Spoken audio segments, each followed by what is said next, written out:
نحمده ونصلي على رسوله الكريم أما بعد فأعوذ بالله من الشيطان الرجيم بسم الله الرحمن الرحيم وما أمروا إلا ليعبدوا الله مخلصين له الدين حنفاء ويقيموا الصلاة ويؤتوا الزكاة وذلك دين القيمة وقال الله تبارك وتعالى لن ينال الله لحومها ولا دماؤها ولكن يناله التقوى منكم وقال تعالى قل إن تخفوا ما في صدوركم أو تبدوه يعلمه الله صدق الله المولانا العظيم হাদিসের কিতাবের প্রথম খণ্ড হাদিসের নাম রিয়াজুস সালিহিন নেককার ব্যক্তিদের বাগান। রিয়াজুস সালিহিন যে হাদিসের কিতাব, এই কিতাবের নামের অর্থ হচ্ছে নেককার বান্দাদের বাগান। এর প্রথম খণ্ডে ইমাম নববী রহমতুল্লাহ আলাইহি নিয়তের বর্ণনা নিয়ে এসেছেন। নিয়তের বর্ণনা, প্রত্যেকটা আমলের ক্ষেত্রে নিয়তই হচ্ছে আসল। যদি নিয়ত সঠিক না হয় তাহলে সে আমলটা আল্লাহর কাছে কোনো দাম রাখে না, আল্লাহর কাছে তার কোনো সওয়াব আর কোনো বদলা পাওয়া যায় না। আর নিয়ত যদি সঠিক হয়, নিয়ত যদি ঠিক থাকে, তো আল্লাহর কাছে এর বিনিময় আর এর বদলা পাওয়া যায়। ওই জন্য তিনি সর্বপ্রথম যে পরিচ্ছেদ নিয়ে এসেছেন সেটা কি, বাবুল ইখলাসি ওয়া ইহজার নিয়তি ফিল জামিল আমালি ওয়াল আকওয়ালি ওয়াল আহওয়ালিল বারিজাতি ওয়াল খুফিয়াতি। অর্থ, প্রকাশ্য ও গোপন সমস্ত কাজ, কথা বা অবস্থায় নিয়তের বিশুদ্ধতা ও একনিষ্ঠতা জরুরি, অপরিহার্য। এই সম্পর্কে তিনি কোরআনের 3টি আয়াত নিয়ে এসেছেন, যে আয়াতের দ্বারায় নিয়তের গুরুত্ব বোঝা যায়। প্রথম আয়াত সূরা বাইয়িনার 5 নম্বর আয়াত। সেখানে আল্লাহ তাআলা বলেন, তাদেরকে এছাড়া কোনো নির্দেশ দেওয়া হয়নি যে তারা খাঁটি মনে একনিষ্ঠভাবে আল্লাহর ইবাদত করবে, নামাজ কায়েম করবে এবং যাকাত প্রদান করবে। এটি হচ্ছে সঠিক দিন। সূরা আল বাইয়িনা। দ্বিতীয় আয়াত সূরা হজের 37 নম্বর আয়াত। এখানে আল্লাহ তাআলা বলেন, তোমাদের কুরবানির পশু গোশত ও রক্ত আল্লাহর কাছে কখনোই পৌঁছায় না, বরং তার কাছে পৌঁছে তোমাদের তাকওয়া অর্থাৎ আল্লাহ ভীতি। তৃতীয় আয়াতের মধ্যে আল্লাহ রাব্বুল আলামিন ইরশাদ করেছেন, হে রাসূল, আপনি বলে দিন, তোমরা কোনো কথা হৃদয়ের গভীরে লুকিয়ে রাখো অথবা প্রকাশ করো, আল্লাহ এর সবই জানেন। সূরা আলে ইমরান আয়াত নম্বর 29। এই 3টা আয়াতের মধ্যে নিয়তের সাথে বা অন্তরের সাথে এর সম্পর্ক। প্রথম আয়াতে আল্লাহ তাআলা বলেন, ওমা উমিরু ইল্লা লিয়াবুদুল্লাহ মুখলিসিন, যে একমাত্র আল্লাহর ইবাদত করা হবে ইখলাসের সাথে, ইখলাস। আর দ্বিতীয় আয়াতের মধ্যে আল্লাহ তাআলা বলেন, লা ইয়ানালুল্লাহা লুহুমুহা ওয়ালা দিমাউহা ওয়ালাকিন ইয়ানালুহুত তাকওয়া। এই তাকওয়া এর সম্পর্ক দিলের সাথে, আর ইখলাসের সম্পর্ক দিলের সাথে, অন্তরের সাথে। আর তৃতীয় আয়াতের মধ্যে কুল ইন তুখফু মা ফি সুদুরিকুম আও তুবদুহু ইয়ালামুল্লাহ মা ফি সুদুরিকুম। এই মা ফি সুদুরিকুম অর্থাৎ তোমার অন্তরের গভীর। তাহলে এই 3টা আয়াতের মাধ্যমে আমলের মধ্যে নিয়তের গুরুত্বটাকে বুঝিয়েছে। নিয়ত কাকে বলে? আমরা সাধারণত নিয়ত আমরা মুখে মুখে করে থাকি, তবে নিয়তের সম্পর্কে আমরা জেনে নিই। নিয়ত অর্থই হচ্ছে, সর্বপ্রথম নিয়তই হচ্ছে অন্তরের ইচ্ছাকে বলা হয়। নিয়ত জবানে দ্বারাই আদা করাটা বা জবানে উচ্চারণ করাটা জরুরি নয়, কিন্তু কেউ যদি জবানেতে উচ্চারণও করে নেয়, দিলেও ইরাদা করে নেয়, তো এটা উত্তম। তবে দিলের ইরাদাটাই হচ্ছে আসল, জবানেতে উচ্চারণ করাটা এটা জরুরি নয়। দ্বিতীয়, নিয়ত কাকে বলে? নিয়তের অর্থ হচ্ছে দিলে ইরাদা করা বা কোনো জিনিসের সংকল্প করা। আর শরিয়াতের পরিভাষায় নিয়তের সংজ্ঞা হচ্ছে হুয়া কসদুকা লিশাইইন বিকলবিকা ওয়া তাহাররি তলাবি মিনকা লাহু। অর্থাৎ তোমার কোনো কাজ করার আগে সেই কাজের ইরাদা করা, সংকল্প করা, আর সেই কাজটাকে পরবর্তীতে পরিপূর্ণ চেষ্টা করে সেই কাজটাকে আঞ্জাম দেওয়া, অর্থাৎ সেই কাজটাকে পরিপূর্ণভাবে বাস্তবায়ন করা, একে বলা হয় নিয়ত। অর্থাৎ আমি দিলে ইরাদা করলাম যে আমি নামাজ আদায় করব, এবারে সেই নামাজটাকে বাস্তবায়ন করা, আমলে পরিণতি করা, আমলের পরিবর্তন করে নেওয়া, আমলের সেটাকে বাস্তবায়ন করা, একে বলা হয় নিয়ত। আচ্ছা, নিয়তের গুরুত্ব এত বেশি কেন শরিয়াতের মধ্যে, এটাও জানতে হবে।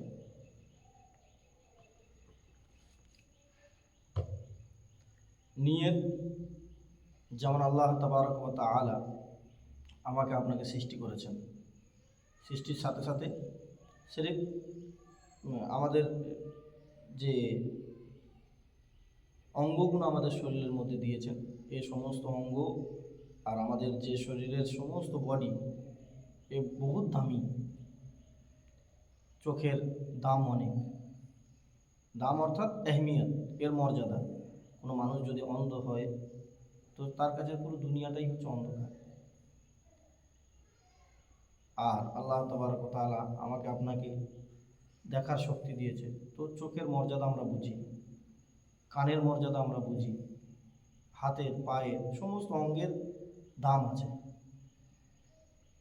কিন্তু এর মধ্যে সর্বাপেক্ষা দামি জিনিস যেটা হচ্ছে মানুষের অন্তর। অন্তর এই জন্য দামি, ওই জন্য আল্লাহ তাবারক ওয়া তাআলার রাসূল সাল্লাল্লাহু আলাইহি ওয়াসাল্লাম তিনি বলেছেন যে আলা ওয়া ইন্না ফিল জাসাদি মুযগা, তোমাদের শরীরের মধ্যে একটা গোশের টুকরো আছে, মুযগা। ইদা সালাহাত সালাহাল জাসাদু কুল্লু ওয়া ইদা ফাসাদাত ফাসাদাল জাসাদু কুল্লু। যদি এই অংশটা ঠিক হয়ে যায় তো তোমার পুরো শরীরটা ঠিক থাকবে, আর এই অংশটা যদি নোংরা হয়ে যায়, খারাপ হয়ে যায়, বিগড়ে যায়, তো তোমার সমস্ত শরীরটাই বিগড়ে যাবে। বোঝা গেল এটা কি অংশ, কোন অংশ? আল্লাহ রাসূল বলেন আলা ওয়াহিয়াল কলব, এটা তোমার অন্তর, তোমার দিল। তো দিলের মর্যাদা শরীরের মধ্যে সর্দারের মতো, মোড়ল, অর্থাৎ দিলই সমস্ত হুকুম আকাম করে, হুকুম দেয়, কোনো জিনিসের প্রতি আবেগ দেয়, সেটাকে করার অনুভূতি জাগায়। ওই জন্য দিলের সম্পর্ক শরিয়াতের মধ্যে সবচেয়ে বেশি। আমি কোনো আমল করলাম, যদি সেটার প্রতি নিয়ত দিল থেকে যদি না করি, তো আল্লাহর কাছে এই জিনিসের দাম খুবই হালকা, সামান্য হয়ে যাবে। আজকাল যেমন আমরাও নামাজ পড়ি, সাহাবারাও নামাজ পড়েছেন, কিন্তু সাহাবাদের নামাজ আর আমাদের নামাজের মধ্যে আসমান জমিন তফাৎ, আসমান জমিন ফারাক আছে। কেন? সাহাবারা নামাজ পড়েছেন, তাদের অন্তরের যে ভালোবাসা আল্লাহর প্রতি আর যে ইখলাস আল্লাহর প্রতি, এই ইখলাস, এই ভালোবাসা আমার আপনার অন্তরেতে নেই। এই জন্য আমার আপনার ইবাদত আর সাহাবাদের ইবাদতের মধ্যে আসমান জমিনের তফাৎ, আসমান জমিনের ফারাক, এই আসমান জমিনের ব্যবধান রয়েছে এর মধ্যে। ওই জন্য আমাদেরকে উচিত যে আমরা যেন সাহাবাওয়ালা নিয়ত করতে পারি। দেখো, নিয়ত কেন করব? এই জন্য যে নিয়তের সম্পর্ক আল্লাহ তাআলা দিলের সাথে রেখেছেন। আর আমি আপনি ভালোভাবেই জানি, যদি কোনো ব্যক্তি কাউকে ভালোবাসে, তো সে ব্যক্তি কি করে, ভালোবাসার ব্যক্তিকে খুশি করার জন্য, রাজি করার জন্য বিভিন্ন রকমের চেষ্টা করে। যদি কোনো মানুষ জানে যে আজকের আমার একটা ভালোবাসার লোক আমার বাড়িতে আসছে, তাকে আমি দিল থেকে ভালোবাসি, তো তার জন্য বিভিন্ন রকমের খানা পিনা, বিভিন্ন রকমের তার আরাম দেওয়ার জন্য আমরা অনেক রকমের তৈয়ারি করি, যাতে করে সেই মানুষটা যেন খুশি থাকে। যেমন কেউ কোনো আল্লাহওয়ালাকে ভালোবাসে, তো সেই আল্লাহওয়ালাকে খুশি করার জন্য বিভিন্ন রকমের খান পান, বিভিন্ন রকমের তৈয়ারি করে, যাতে করে তিনি খুশি হয়ে যান।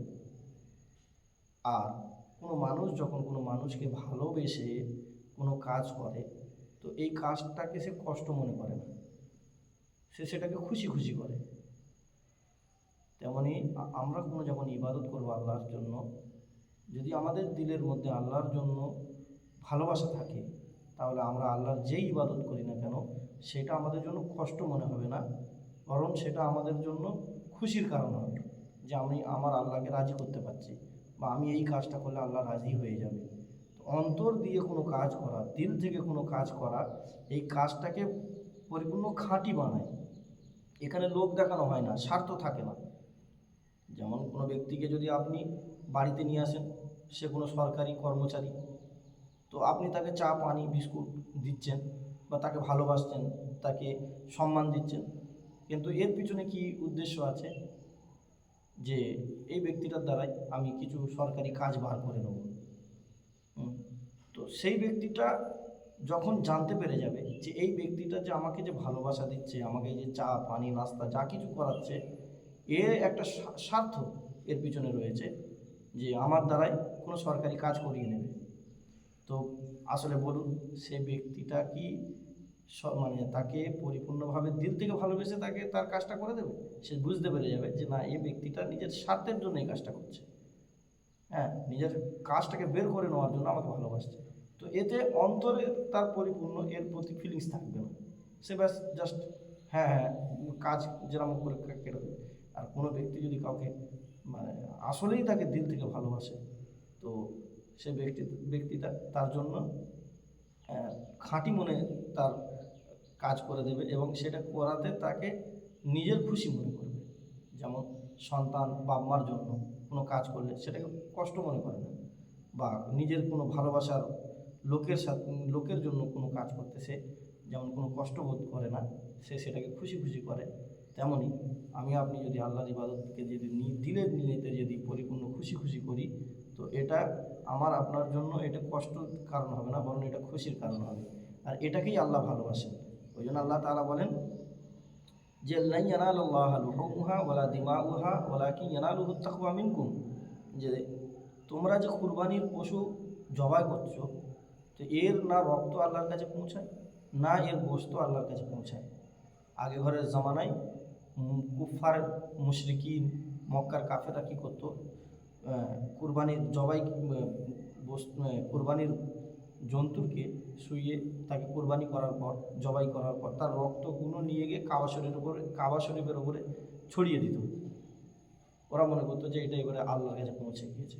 কিন্তু কোরআনের মধ্যে আল্লাহ তাআলা বলেন যে ওরকম করার কোনো দরকারই নেই। মুসলমানদের হুকুম করা হলো যে রক্ত তো মাটিতে চলে যায়, আর গোশত তোমরা খেয়ে নাও।